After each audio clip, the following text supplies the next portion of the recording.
Women's soccer continues to blitz the A10 and our hearts. Hello, I'm Anna Gomez.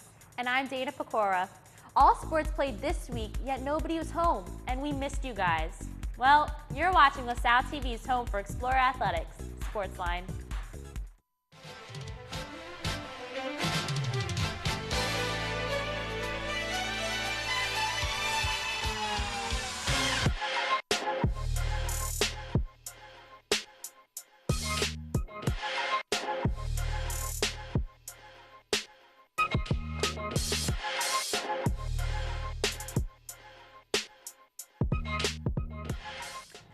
Welcome to SportsLine. We have got a big show today full of mystery, intrigue, and some good old LaSallian athleticism. And later, Kevin Cook sits down with the men's soccer final minutes magician, Johnny Charlante. But first, let's take a look at our SportsLine top three. Top three, top three. We have a gospel choir.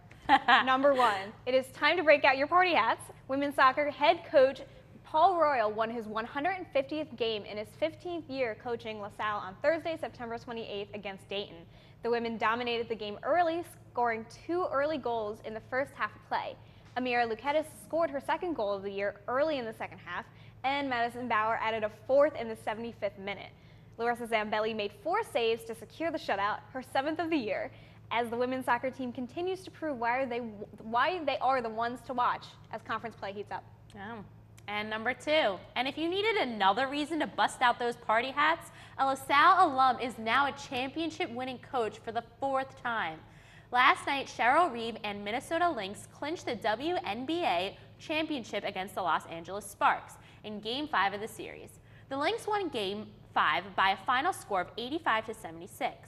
Reeve, a 1988 graduate of LaSalle, began her coaching career as an assistant coach at LaSalle and made the transition to coaching the WNBA in 2001. She has coached the Lynx since 2010 and has led the team to 4 championships in her 8-year tenure. Wow. Yeah. Number 3, freshman Amira Luquetis had even more success this past weekend. The freshman forward was awarded A10 Co-Rookie of the Week after a spectacular performance against Dayton. The freshman recorded a goal and an assist to help the Explorers in a 4-0 victory over the Flyers. She's the only freshman, but she has stepped up early to show she is a force to be reckoned with in the conference. This team has been on a roll as of late. Let's find out how they did the rest of the weekend. Women's soccer started October on the road at Rhode Island on Sunday, October 1st. The Explorers dominated the offense early, taking 12 shots in the first half. Bauer power continued to reign as Macy Bauer gave the Explorers the lead in the 26th minute of play. Junior Marcella Robinson added a reassurance goal at the end of the half. The goal was Robinson's first of the season. The blue and gold kept the Rams at bay in the second half, limiting them to only 4 shots in the half. LaSalle held on to take 2-0 victory and remain undefeated in the A10. It was a rough start to conference play for the men's soccer team, who finished this week with 2 conference losses. On Saturday, September 30th, the Explorers headed to Duquesne, where they were battered 3-1 by the Dukes. The scoreboard didn't do the Explorers justice as they rivaled the Dukes in shots, tallying 15, while their opponents created 16 shooting opportunities and even outnumbered Duquesne in shots on goal by 1. The difference came in the Explorers' ability to finish. Their only goal of the match came off the head of midfielder Hayden Criollo in the 75th minute when they were already trailing 2-0. LaSalle then traveled to Fordham, where they again statistically matched up well with their opponents, outshooting the Rams 12-7, but were unable to muster up a single goal. The Rams, who were considered by many to be the class of the A10 this season, added their only tally off a header in the 73rd minute to reach the final score of 1-0. And it was another difficult weekend for the LaSalle women's volleyball team as they are 0-4 in the Atlantic 10 Conference. On September 29th, they went head-to-head against St. Louis Billikens, but just could not build up any momentum. The Explorers fell 0-3, but good effort was made by Samantha Graver and Devin Cora, who each recorded 8 kills. The first 2 sets were very close in the match, as the blue and gold fell 23-25 in set 1 and 21-25 in set 2. The last set, the Explorers only scored 15 points, which would give the Billikens the win. LaSalle then traveled to Dayton to face the defending A10 champion Flyers in another 3-0 set loss. Samantha Graver had 11 kills and 9 digs, while Alyssa Sanchuli also had 9 digs. Sophomore Catherine Wood led the Explorers with 23 assists. The Explorers remain winless and now sit at the bottom of the A10. The field hockey team set out for another pair of games on the road this past weekend. They started out with a tough conference game against A10 rival UMass. The blue and gold fell to the Minutewomen, who were able to get on top fast with a quick goal in the first half. Freshman Riley Allen came back with the first and only goal for the Explorers, with the help of Mackenzie Karcher midway through the second half. UMass would score 2 more times, once off of a penalty stroke, to give them the 3-1 win. On Sunday, the blue and gold traveled to Siena, where they picked themselves up a victory. Junior Mackenzie Karcher showed out for the Explorers as she earned herself a hat trick, along with 5 shots on goal. Sophomore Chloe Luck added to the offensive efforts with a goal as well, giving LaSalle the 4-1 win. Cross country finished in the middle of the pack this past weekend in the Paul Short Run hosted by Lehigh University. They ended the run in 26th out of 40 schools. Senior Dylan Titan crossed the finish line first for LaSalle with a time of 24 minutes and 43 seconds. 2 freshmen had an impressive finish as well, with Billy Byrne finishing the 8K in just under 25 minutes, and Luke Jackenzowski finished just over 25. On the women's side, Morgan Zeckley and Grace Mancini finished first and second respectively for LaSalle in the 6K, with times just over 21 minutes. Over the weekend, the women's tennis team took part in St. Joseph's Invitational. After dropping their first match to Villanova, the duo of senior Ali Santarelli and freshman Hannah Granillo went to the flight to consolation bracket. There, they started with an intense match against a Bucknell pair. The Explorers squeezed out a tough 9-8 victory to face a split pair of LaSalle sophomore Mancy Malhotra and Villanova's Lauren Munari. Santarelli and Granillo managed another victory to earn a spot in the championship. However, a duo from Mary Washington would kill the party as the Explorers fell 8-6. In singles competition, LaSalle had only one singles victory by sophomore Tiffany Theophil. Women's golf is finding its competitive groove. At least that's what we're saying after the Hartford Invitational this weekend, when the team posted a school record while placing 7th out of 13th. Posting a 3:24 final, the women finished 4 strokes ahead of their previous record for a 2-round 18-hole course. Redshirt freshman Maribel Declan closed the weekend with a best finish for the Explorers, placing 15th with a team best 81 in round 1 and 79 in round 2. For the men, they packed up to Appalachian, New York for the Matthews Auto Intercollegiate, where they tied for 14th with LIU Brooklyn. Freshmen Ron Fishang and David Kim were the top finishers for LaSalle, who tied in 32nd. Fishang shot 2 rounds at 76, and Kim shot 76 and 78 in his second. And that just about wraps it up for our recaps, but stick around, because when we come back, Kevin Cook will be sitting down with men's soccer Johnny Charlante. You won't want to miss it. But first, due to our lack of home field games, I decided to do a little Throwback Thursday action and show you all my top blast from the past plays of all time. All right, let's see. Let's see.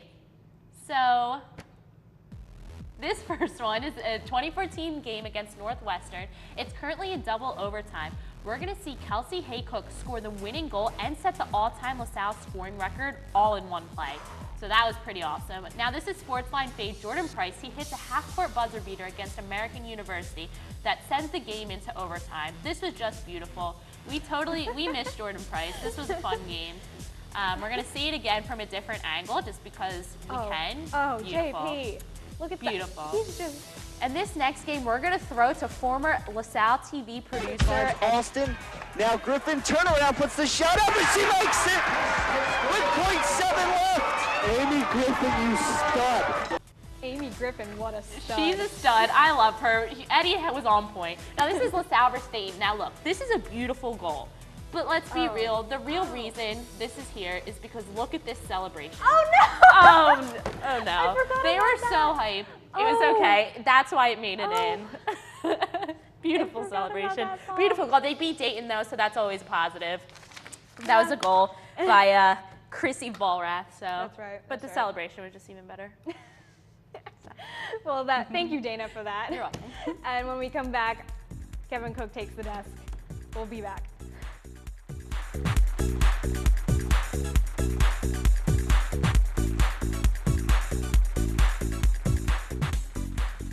We love LaSalle TV.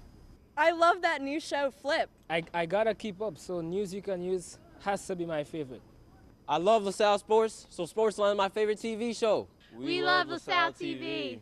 I love that new show with the psychology department, Relationships 101. I love Backstage Pass. It's my favorite show. We love LaSalle TV. Sports Talk Philadelphia. Q&A, I love that show. It's got to be LaSalle TV News. I love LaSalle TV. I see my friends out there getting waves. It's like, it's hard. It was a surprise to me when they told me I had MS. It's like, you sure? Well, this is a virtual reality rig, and this is going to allow Steve to see and experience the waves that I ride. Put that on your head. Whoa.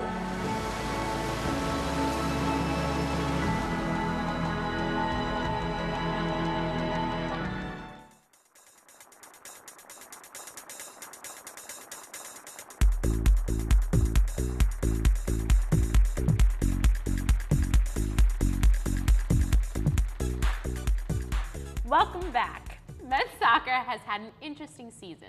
The team lost its first 4 games only to go on a tear, winning 4 of their next 5.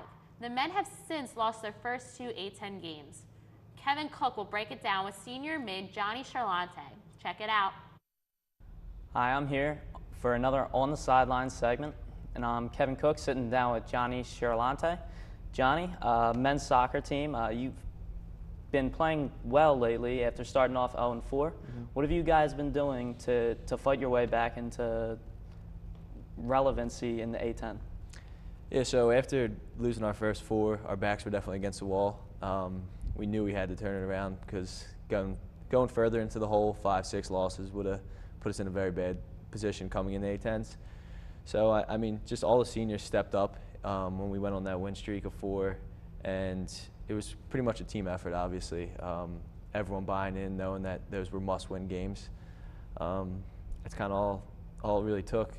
And losing our first 2 A10 games has been rough, but it's the same thing how the season started. Backs against the wall, and we know we can turn it around.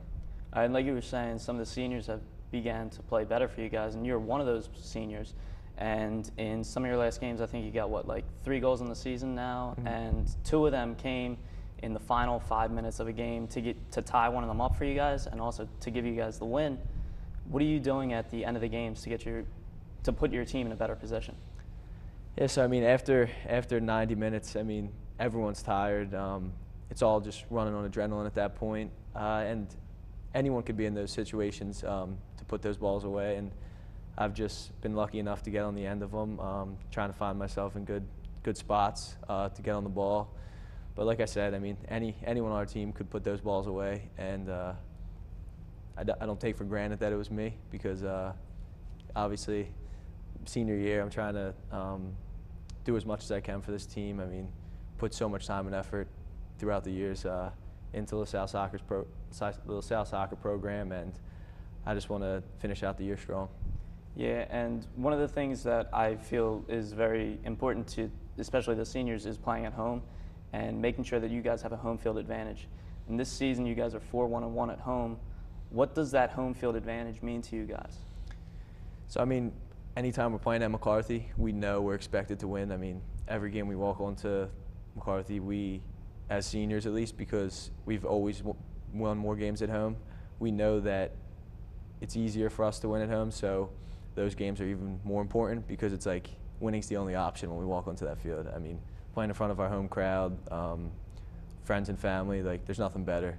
So it's just more exciting. The games get more hype. Everything's amped up, and now with such a good home record this season, I mean, as much as it means, the next 4 home games that we have, our final 4 home games, is kind of all that matters right now. They're 4 must-win games at home in the A10. It'll kind of tell us where our season goes from there. All right, and now I want to take it to on the road. How difficult is it for you guys to go on the road and play some of your rivals in the A10? So starting out in the A10, 2 road games has been rough, obviously. 2 losses. Duquesne is a very hard place to play. I mean, they don't have a huge crowd, but you're up on a mountain to the winds blowing 50 miles an hour when it's sunny out. Like it's not the most ideal playing situation, but I mean, Duquesne was just a lack of a team effort. We could have won that game. I don't want to use the road as an excuse for our loss, but then to build off that at Fordham, we outplayed Fordham, who are the defending A-10 champions, for 65 out of the 90 minutes. They got one lucky goal, and that's what happens when you're at home. You get that one goal, and that's all you need. And it wasn't the best turnout, it wasn't the best result, but there was a lot of good takeaways from yesterday's game at Fordham. We could definitely build off that, and now we have our first home A-10 game this Saturday, and we know it's a must-win. All right, and moving forward now, you were talking about some of the seniors on the team and how it's been a team effort for you guys. Can you tell us about some of the other players who have stepped up? Because I know you guys have had some injuries with one of your center mid-mates, Joe Hansen, and even the goalkeeper. Can you talk about how some of these other players have stepped up for you guys? Yeah, I mean, I could name things that everyone on the team's been doing well. But yeah, losing Joe and losing Cam has definitely hurt us. But for Rye to step in, started his first game of the season last night, played 90 minutes at center mid with me yesterday, and he's been great. I mean, playing next to him, we don't have the best chemistry right now, but we're like best friends. So I mean, that definitely helps going into the games. I mean, the other seniors, my other roommate Zach, playing center back. I mean, our back four, some games they're just not going to perform as well. But last night they were on their game. I mean, Fordham got a lucky goal off a set piece, but our back four, Zach led our back four to not giving up any goals in the flow of play, and we looked really good, and we're definitely building off that. I mean, up top, fifth year Kenny and Matt Robinson, they both having a majority of our offense this year, and we're going to be relying on them a lot going forward in the rest of our A-10 games to really get goals. All right, and now like you were saying, we're in A-10 play now, and pretty soon we're going to be getting to the A-10 tournament, November 12th, I believe it's that weekend. What are your expectations and your team's expectations when you get there? So, I mean, obviously we want everything to go as planned for the rest of the season, get through the rest of the A-10 season and make it to playoffs. And then once we get there, it's kind of, we control our own destiny. I mean, that first round game is going to be crucial because that's at a neutral site or wherever the higher seed is. But once we get through that game and go out to Dayton, anything can happen. Any team could beat anyone in the A-10 on any given day, and we're just going to hope to be on the good end of that. All right, we wish you the best of luck. For SportsLine, on the sidelines, I'm Kevin Cook, sitting down with Johnny Charlante. That was a great interview. Thank you, Kevin. I really like this kid. He's obviously been all over the place scoring goals, coming up really big for LaSalle. What I like best is he's humble. You know, he's like, this could have been anyone's goal. These could be anyone's goals. But at the same time, he's like, but they're mine, you know? He worked hard. He put 4 years into this program. So sometimes you just want something to show for that. And I think he's really excited to be able to get that recognition. I would be. You know, you want something that proves that, you know, 4 years I'm working hard. Let me get the recognition, you know? Right, when the opportunities are happening, I mean, he's hitting a stride. That's exactly it. He should definitely be proud. Definitely take the recognition, I would. He should also be really proud because he was definitely the best dressed athlete we have ever spoken to. I agree. Oh my God. Came in a suit, just so perfect. You know, Johnny Charlante. Thank you, because you just made our day. I'm not gonna lie. Other athletes, you gotta step it up now. I'm kidding. Yeah, I mean, didn't come in athletic clothes. He had practice, still came, fully tailored suit. It was awesome. Wow. I loved it. All right. Well, we're gonna take a quick break, but when we come back, we'll be breaking down one big weekend at LaSalle. Stay tuned.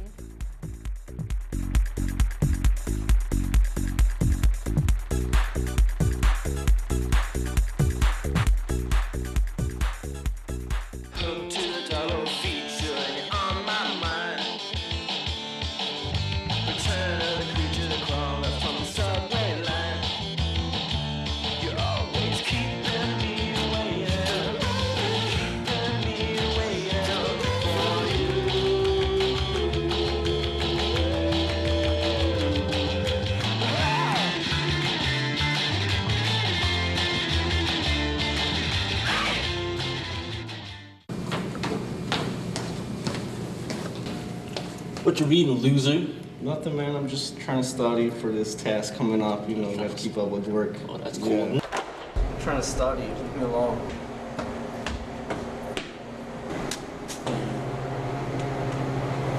Hey, man, leave him alone. He's trying to study. All right, man. You got it.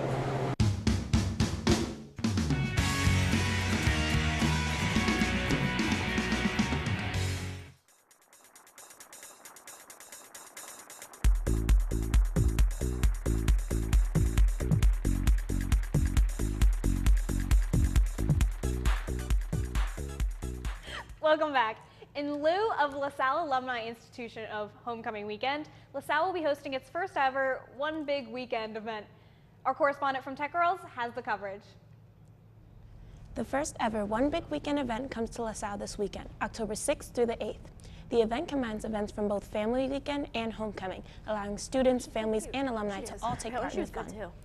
The event kicks off Friday, October 6th with an opening feast at Treetops, followed by the Honors Convocation and a family movie night. Other weekend events include a meet and greet with the women's basketball team, a fall carnival, and various demonstrations around campus. The marquee athletic event would have to be the men's soccer game on Saturday night. The Explorers will look to keep the pace in the Atlantic 10 as they take on Rhode Island at McCarthy Stadium. For further analysis on this game, I'll send it back to the desk for this week's Explorer Report. For SportsLine, I'm Shakia. Thanks, Shakira. To hear more about One Big Weekend, we have Josh Abrams here to break down men's soccer. Josh? Thank you, Anna.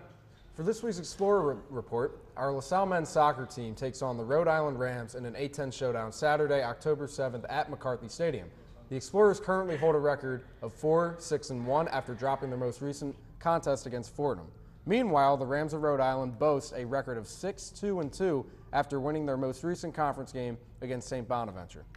This is bound to be a classic matchup and a tough battle for our Explorers as the traveling Rams bring in one of the top scorers in the A10 in Che Brangman.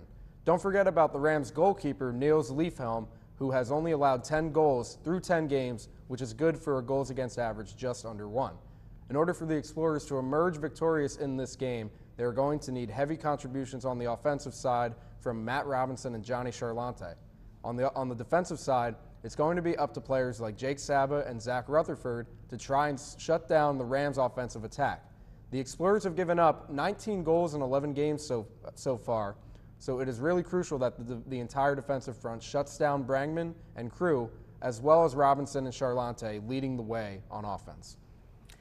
Thank you. So obviously we just interviewed Charlante, right, who really is going to have to step up because unfortunately we just started A10 play and we're not off to a great start. You know, we need talk about a little bit about how offensively it is important that we step up. Yeah, we really need to step up our offensive game in A10 play right now. Matt Robinson, the senior forward, leads our team in goals with 4. That's not going to be enough come, later on in A10 play. We're going to need heavy contributions from him and Charlante. And then the third person I'm looking for is Soji Olatoy, who has 3 goals on the team. The freshman is really getting in the scoring column recently, so I'd like to see him step up as well. Right. Yeah, so definitely offensively, they're really going to have to, especially in the A10, when you're up against these, But I don't feel like, at least with their display in the past couple games, I don't feel like we're that far out of reach. I don't feel like we're that below our competitors because, like they've said, we've kept up with these teams. We're not being outplayed completely. Mm-hmm. So can you talk a little bit about how we match up? Yeah, absolutely. So this is going to be our first home game of A10 play this year. So obviously that adds a little bit more to how big this game is going to be. You look at the momentum that we have going into it. We don't really have any key wins so far. We went on that little winning streak in non-conference play, but we need to really get an A10 win under our belt if we want to keep hanging in there with the entire conference. Right, and we saw last year. I mean, it was just a sad season to watch because these players were just not making, like they could not win. Right. They were playing, and sometimes they were outplaying. They just could not get those opportunities, which is why we're so excited about Charlante. Right. Because he might be that golden player for us. So I agree with you. I think we just need a win. Yeah. I do need a win. We need to be able to finish out games, and that's the really important thing. If we're able to get bring ourselves over the obstacle course of those deficits, then we're in really good shape. Yeah, unfortunately, at the end of the day, you know, it doesn't matter if you're evenly playing in the field. If you're not getting the goals, then, you know, that whole time doesn't matter. Yeah, and Charlante's going to be the guy to look for, considering that he did score a game-winning goal against Hartwick not too long ago. So he's really the guy to look for on offense. And then you look at Zach Rutherford and Jake Saba, the two senior defensemen. You're going to look for them on the defensive side to really shut down that Rams attack. They really need to try and lock in on Brangman, and if they can lock him down, they're going to make the not the bench players, but the role players, the guys for the Rams who don't score all that much, they're going to need to make them score some goals. Right. Well, I have a question for you, Josh. Sure. Because you just gave us a great breakdown. Yes. Are you excited for one big weekend? Yeah, I am. I think with all the sporting events going on, I'm pretty excited for it. Because, I mean, we just heard about this from Shakia. So, I mean, this is brand new for us. We usually have homecoming at a basketball game, and we usually hype it up real big. And now we're at men's soccer, which is a complete change. It's a different change of pace. We're going to be outside. Right. Or, Dana, what do you think? I'm really interested to see how it's going to turn out. Honestly, because, you know, LaSalle is obviously known for the basketball. You know, we were known for, you know, our homecoming game. But at the same time, I don't think it's necessarily a bad thing. I think it would be cool to kind of switch it up. I don't mind watching a nice men's soccer game for one big weekend. If they win, if they score some goals, if I can get up and cheer because they scored a lot of goals, then I'm so down for it. Usually we're used to being really excited for basketball, and it's nice to see a change of environment a little bit. But as long as the men's soccer team can bring out a win, I think it'll be a successful one big weekend. Do you think they're going to win? I think they will. I think this is the game where they break out and win, considering that it's one big weekend. There should be a lot more people on hand than usual. Hopefully the crowd gives us a little bit more momentum. Right. Come on, soccer. Give us one big weekend. Seriously. One big A-10 win. Let's do it. I'm feeling good. I have good vibes. I think we can do it. Josh, you just gave me so much positive energy. Yes. Thank you, Josh. Well, that just about wraps it up for us this week. If you can't make it out to see the Explorer Report, thanks, Josh. Tune in next week for our coverage. Keep up with this weekend's other sporting events by visiting goexplorers.com or check out this week's edition of the Collegian. Also, check us out on Facebook at facebook.com/LaSalleTV and on Twitter at SportsLineLTV. We welcome you to send us your thoughts and suggestions there. For Kevin, Josh, and our SportsLine team, I'm Anna Gomez. And I'm Dana Pecora. Thanks for joining, and we'll see you at the game.